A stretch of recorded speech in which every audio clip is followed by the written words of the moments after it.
at tagapaglingkod. So, angels, sila ay espiritu o hangin na ginawa ng Diyos ng mga angel para maging tagapaglingkod. Tagapaglingkod, nino? Tagapaglingkod, pagka sinabing tagapaglingkod, naglilingkod sa Diyos. Ang mga anghel ay sila yung creation ng Diyos na nilikha niya para maglingkod sa Kanya araw at gabi. No? Ang paglilingkod na ginagawa ng mga anghel sa Diyos ay to worship God. Pero meron din siyang ministerial na ginagawa sa mga tao. So pagka sinabing minister, ang ibig sabihin nito ay servant.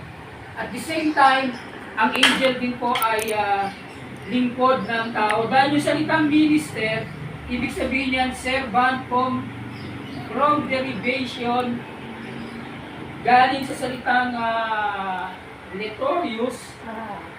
Ang ibig sabihin niyan, public servant.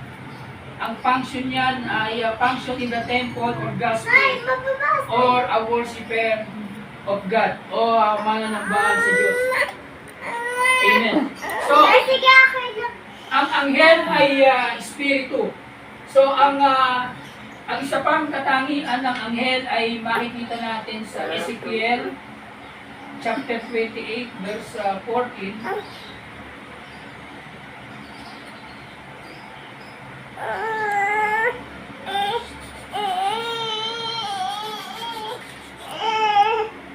Sabi rito, thou art the anointed cherub, Kay Mami Jabin. God cover, and I have set thee, so thou wast upon the holy mountains of God, thou hast walked up and down in the midst of the stones of fire.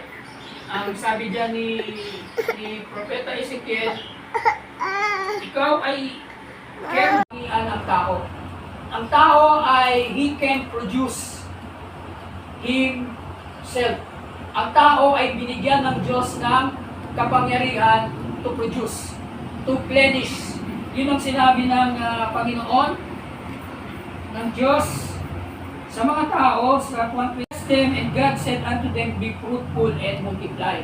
So, nag-umpisa sa dalawang tao, kila Eva at Adan, at pinagpala ng Diyos, binless ng Diyos, at ang sabi ng Diyos, be fruitful and multiply. Why angels? Ibig sabihin, men are subject to marry. Ang mga tao ay inilagay ng Diyos para magsama